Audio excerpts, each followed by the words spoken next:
मुझे लगता है मैंने पिछले 5 वर्षों से एज ए एनडीए की एक घटक करके अमित शाह जी, हमारे नरेंद्र मोदी जी, देवेंद्र फडणवीस जी, नड्डा साहब और बावनकुळे साहब, हमारे जो नेता जिनको बोला है, उनके विचारों पे मैं पिछले 12-13 वर्षों से काम कर रही हूँ और जिनको नेता माना और उनके आगे मुझे नहीं लगता है कार्यकर्ता कोई जाता है। और नेताओं ने कल फैसला करके मेरी उम्मीदवारी अमरावती से जाहिर की, तो उनके लिए उनका दिल से मैंने धन्यवाद किया, क्योंकि अमरावतीकरों की आंखों में मैंने बहुत दिनों से, बहुत समय से देख रही हूँ कि उनकी इच्छाएं, क्योंकि जब से लोकसभा शुरू हुई है तब से आज तक कभी भी कमल अमरावती जिले में बैलेट पे नहीं आया है। तो उनकी इच्छा हमेशा से थी कि देश के साथ जब देश की एक उम्मीद चलती है तो अमरावती में भी वही सिंबल आए।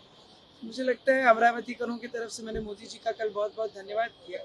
कल रात में अर्जेंट में पहले सीट डिक्लेयर होती है और फिर जाके प्रवेश करते हैं, और आज मैं देवेंद्र जी को मिलने आई हूँ, दादा को हमारे, फिर यहाँ से मैं दिल्ली जाऊँगी। स्थानीय स्तर पर जो भाजपा के सहयोगी दल हैं उनका विरोध भी देखने को मिल रहा है, वो नाराज है, आपको टिकट मिल गया उनके नहीं, या उनके मुझे लगता है रवि जी भी एक एनडीए के घटक करके 2014 से देवेंद्र जी के साथ थे।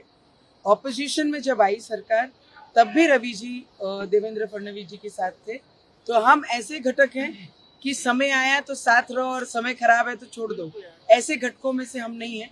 पर फिर भी मैंने सभी को विनंती की, क्योंकि सभी हमसे बहुत ज़्यादा सीनियर है, तो मैंने एक उम्मीदवार करके और एक बहुत जूनियर उम्मीदवार करके मैंने सभी को हाथ जोड़ के विनंती भी की कि मोदी जी के जो सपना है देश में अब की बार 400 पार और 400 में एक अमरावती हो, इसके लिए जितने भी एनडीए के घटक है वो मोदी जी के सपने के लिए और अमरावती के विकास के लिए सब एकजुट होकर एक मंच पे आकर एक साथ काम करें। अमरावती में दो नारे गूंज रहे हैं, एक ये गूंज रहा है कि एक बार दिल से नवनीत राणा फिर से, और दूसरा भी नारा ये भी गूंज रहा है कि मोदी तुझसे बैर नहीं, नवनीत राणा की खैर नहीं। मुझे लगता है जब तक मतदार नहीं ठहराते क्या करना है, क्योंकि पिछले 5 वर्षों से नहीं 12-13 वर्षों से मैं जनता के बीच हूँ और जनता के लिए काम कर रही हूँ।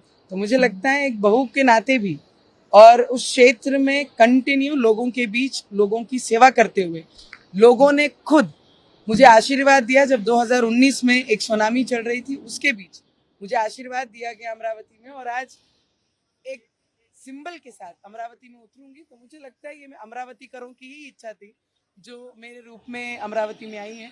तो मेरी जनता मुझे बहुत सारा प्यार और बहुत सारा आशीर्वाद मेरे साथ रखेगी। इतना मुझे विश्वास है। मैंने आपको सीधे स्पष्ट शब्दों में कहा है, बहुत सीनियर है मुझसे, जितने भी एनडीए के गठ और जो भी नेता हैं, कि सभी ने एक होकर मोदी जी का जो सपना है देश के विकास के लिए और अमरावती के विकास के लिए, सबने एक मंच पर आकर साथ देना चाहिए और अमरावती का विकास करना चाहिए। कोई बात नहीं हुई है क्या? उनकी जो भावना है उनसे आप जैसे सुने हैं वैसे ही मैं भी सुन रही हूँ मीडिया के माध्यम से, पर हमारी कोशिश जरूर रहेगी कि हम सब साथ में आकर मंच पे मोदी जी के सपने के लिए और इस बार 400 पार के लिए काम करें। एनडीए के उम्मीदवार के लिए बहुत मुश्किल होने वाला है, टफ होने वाला है, आप उधर रहेंगे, कितना कॉन्फिडेंस है, कितना वोटों से जीतेंगे? वोट तो मेरे मतदार ठहराएंगे। मैंने काम किया है, मैं काम लेके मेरे लोगों के बीच में जाऊंगी, और एक बहू के नाते भी और कंटिन्यू क्षेत्र में लोगों की सेवा की है मैंने, तो लोगों का आशीर्वाद और प्रेम मेरे साथ हमेशा रहेगा, इतना मुझे कॉन्फिडेंस है। एक मामला आपका कास्ट सर्टिफिकेट का कोर्ट में लंबित है और हो सकता है सुप्रीम कोर्ट का फैसला भी आए, क्या वो सेटबैक हो सकता है आपके लिए? उसके लिए आप तैयार हैं? क्या कुछ होगा?